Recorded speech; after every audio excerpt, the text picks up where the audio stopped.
Hi friends, welcome to our channel. இன்றைக்கி இந்த வீடியோவில் என்னோடய 2 நாள் ஒர்க் தாங்க உங்களோட ஷேர் பண்ணியிருக்கேன். இது பார்த்திங்கன்னா வெள்ளிக்கிழமை எடுத்த வீடியோ. கஸ்டமர் வந்து கோவில் விசேஷத்துக்காக தைக்க கொடுத்துருந்தாங்க. பார்த்திங்கன்னா 3 பேரோட ப்ளவுஸு, மாமியார், மருமகள், அப்புறம் அவங்க நாத்தனார் ப்ளவுஸுன்னு சொல்லிட்டு ப்ளவுஸ் வந்திருந்தது. இதில் லைனிங் பார்த்துக்கிட்டிங்கன்னா ஒரு 4 லைனிங் துணி, அப்புறம் சாதா ப்ளவுஸு ஒரு 3, அந்த மாதிரி ஒரு 7 ப்ளவுஸ் தாங்க ஸ்டிச் பண்ணுற வேலை. ஃபஸ்ட்டு வந்து அவங்க கொடுத்தது வியாழக்கிழமை தான் கொடுத்தாங்க. சனிக்கிழமை நாங்கள் வாங்கிக்கிறோம் கண்ணு, எங்களுக்கு சனிக்கிழமை கண்டிப்பாக வேணும் அப்படின்னு சொல்லியிருந்தாங்க. சரிங்கம்மா தச்சுக்கலான்னு சொல்லிவிட்டு நான் எனக்கு முன்னாடி வந்த ஆர்டர்ஸ்லாம் கொஞ்சம் ஒதுக்கி வச்சுட்டு இதை ரெடி பண்ணி கொடுத்தேன். நம்மளே டைம் மேனேஜ்மெண்ட் பண்ணிக்கிட்டோம்னா கண்டிப்பாக இந்த மாதிரி டக்குன்னு கேட்குறத தச்சு கொடுத்துர்லாம். நம்ம பெண்டிங்காக வச்சுக்கிட்டே இருந்தோம்னா அடுத்தடுத்து இந்த மாதிரி துணி கொடுக்கும்போது நம்மளால் கண்டிப்பாக வாங்க முடியாது. அதனால் மேக்ஸிமம் நான் வந்து அப்பப்போ வர்ற துணிங்களை முடிஞ்ச வரைக்கும் தச்சு வச்சிடுவேன். கஸ்டமர் வந்து வாங்குறப்ப டக்குன்னு எடுத்து கொடுக்குறதுக்கும் நம்மளுக்கு நல்லாயிருக்கும். ஆரம்பத்தில் இந்த மாதிரி நான் செய்யாமல் தான் ஒரு சில நேரங்கள்லாம் ரொம்ப கஷ்டமாக இருக்கும். இப்போல்லாம் கரெக்டாக துணி கொடுக்குறாங்கன்னா அவங்க எப்போ கேட்குறாங்க கேட்கல, நம்ம முடிச்சு வச்சிட்டோம்னா அடுத்து இந்த மாதிரி ப்ளவுஸஸ்லாம் தைக்க கொடுக்குறாங்கன்னா நம்ம டக்குன்னு யோசிக்காமல் வாங்கி தைக்கலாம். பாருங்கள், நான் ஃபுல்லாக கட் பண்ணி எடுத்து வச்சுக்கிட்டேன். இதில் பார்த்திங்கன்னா அதிக ஒர்க் இல்லை, லேஸ் வச்சு தான். பார்த்திங்கன்னா எனக்கு வந்து சனிக்கிழமை அவங்களுக்கு டெலிவரி பண்ணுற மாதிரி இருந்தது. நான் வந்து சாயந்தரமாக வரேன்னு சொன்னாங்க. நான் மத்தியானமே முடித்து எல்லாம் ரெடி பண்ணி எடுத்து வச்சுட்டேன். ஃபஸ்ட்டு சாதா ப்ளவுஸ் எல்லாம் கட் பண்ணி அதை ஸ்டிச் பண்ணி முடிச்சுட்டு லைனிங் மெட்டீரியல் போட்டேன். லைனிங் ப்ளவுஸ் வந்து பார்த்திங்கன்னா 2 பேருக்கு ஓரளவு, 2 பேருக்கு ஓரளவுன்றதுனால எல்லாமே தனித்தனியாக கட் பண்ணி எடுத்து வச்சுக்கிட்டேன்.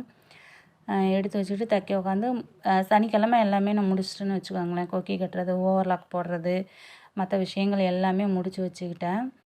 முன்ன தான் டைலரிங்க்கு சீசன்னு ஒன்று இருக்கும். இப்போ அப்படி இல்லைங்க. எல்லா நாளுமே நம்மளுக்கு ரெகுலராக துணி வந்துக்கிட்டு தான் இருக்குது. சின்ன சின்ன விசேஷங்களுக்கு கூட இப்போல்லாம் புது துணி உடுத்துறதா ட்ரெண்டிங்காக இருக்குது. அதனால் நம்ம வந்து டைலரிங் வந்து நீட்டாக நம்ம கற்றுக்கிட்டோம் அப்படின்னா கண்டிப்பாக நம்மளாலையும் டெய்லி வந்து ஒரு அமௌண்ட் வந்து கண்டிப்பாக சம்பாதிக்க முடியும். பாருங்கள், நான் வந்து இப்போது இது எதிர்பார்க்கவே இல்லை. பல்காக வந்து ஒரு 4 லைனிங் ப்ளவுஸு, 3 சாதா ப்ளவுஸு அப்படி வரும்போது நம்மளுக்கும் தைக்கிறதுக்கும் இன்ட்ரெஸ்ட்டாக இருக்கும். பார்த்திங்கன்னா அவங்க நம்மள்கிட்ட இந்த மாதிரி உடனே வேணும் அப்படின்னு சொல்கிறவங்க அமௌண்ட்டும் பார்த்திங்கன்னா நம்மளுக்கு வந்து டக்குன்னு கொடுத்துட்டு வாங்கிக்கிடுவாங்க. ஏன்னா சொன்ன நேரத்துக்கு நம்ம சீக்கிரமாக தைச்சி கொடுக்குறோம் அப்படின்றதுனால. ஒரு சிலரை தவிர மற்றவங்களாம் பார்த்திங்கன்னா இந்த மாதிரி அவசர ப்ளவுஸ்லாம் தைச்சி கொடுக்கும்போது நம்ம வந்து டக்குன்னு காசும் பார்த்துக்கலாம். டைலரிங்கில் வந்து இப்போ நம்ம வந்து லேடிஸ் டெய்லரிங்கில் வந்து முக்கியமாக பார்த்திங்கன்னா தைச்சா உடனே காசு கொடுக்க மாட்டாங்க, லேட் பண்ணுவாங்க. அதனாலேயே நம்மளுக்கு வந்து தைக்கிற ஆர்வம் குறையும். அந்த மாதிரி இல்லாமல் நம்ம அந்தந்த நேரத்துக்கு கரெக்டாக நம்ம தைச்சி இந்த மாதிரி காசு வந்து நம்மளுக்கு கரெக்டாக கொடுத்துட்டாங்கன்னா நம்மளுக்கும் வந்து தைக்கிற இன்ட்ரெஸ்ட்டு அதிகமாகும். இப்போ சம்மர் ஆரம்பிச்சிட்டதுனால நைட்டி தையல் போடுறது, அப்புறம் இந்த டூரெல்லாம் கிளம்புவாங்க, அதனால் இந்த ட்ரெஸ்ஸஸ்லாம் தையல் போடுறது, இந்த மாதிரியும் நிறைய கடைக்கு வர ஆரம்பிச்சிருக்குங்க. அதே மாதிரி சாரீஸு, இந்த காட்டன் சாரீலாம் எடுத்துகிட்டு ஓரம் அடிக்கிற வேலை அந்த மாதிரியும் இருக்குது. அதனால் எந்த நாளுமே டைலரிங் நம்ம ஒன்று பிஸ்னஸாக ஆரம்பிக்கும் போது எந்த நாளுமே நம்மளுக்கு வருமானம் கண்டிப்பாக இருக்க தான் செய்யும். ட்ரை பண்ணி பாருங்கள். நீங்களும் இதே மாதிரி நிறையா தைக்கணும்.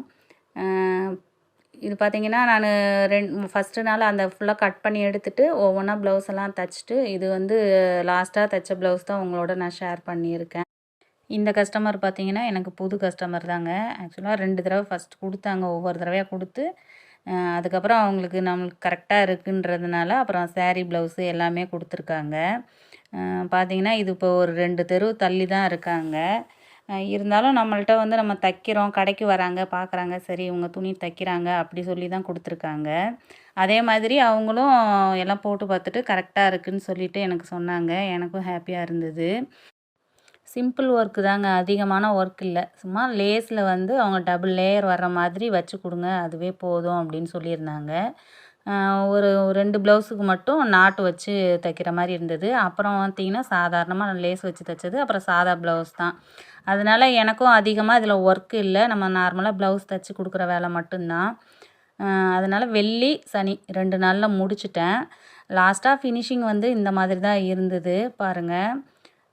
அதெல்லாம் சாதா ப்ளவுஸு, லைனிங் ப்ளவுஸு ஃபுல்லாக இதெல்லாம் ரெடி பண்ணி எடுத்து வச்சுட்டேன். பையில் எடுத்து வச்சுட்டேன். அந்த அண்ணன் வந்து எனக்கு ஷார்ப்பாக சாயந்தரம் சொன்ன மாதிரியே வந்து அமௌண்ட்டை கொடுத்துட்டு வாங்கிக்கிட்டாங்க பாருங்கள். அவங்க இது மாதிரி தான் கேட்டிருந்தாங்க. சும்மா சிம்பிளாக 2 லேயர் வர மாதிரி எனக்கு வச்சு கொடுங்கன்னு சொல்லியிருந்தாங்க. அப்புறம் நாட்டு அந்த மாதிரி தான் இருந்தது பாருங்கள். உள் சைடும் ஃபினிஷிங்காக ஃபுல்லாக ரெடி பண்ணி கொடுத்துட்டேன். கண்டிப்பாக அந்த ஃபினிஷிங்கும் நம்ம நல்லா சரியாக ஓவர்லாக் போட்டு எல்லாம் கொடுத்துட்டோம்னா கஸ்டமர் கண்டிப்பாக நம்மளை விட்டு மாற மாட்டாங்க. இது பாருங்கள், பார்ட்ரு அப்படியே தெரிகிற மாதிரி அவங்க வந்து இந்த மாதிரி வைக்க சொல்லியிருந்தாங்க ப்ளவுஸில். அதே மாதிரி அவங்க என்னென்ன சொல்கிறாங்களோ அது எல்லாத்தையுமே நோட் பண்ணி வச்சுக்கோங்க அவங்க முன்னாடியே.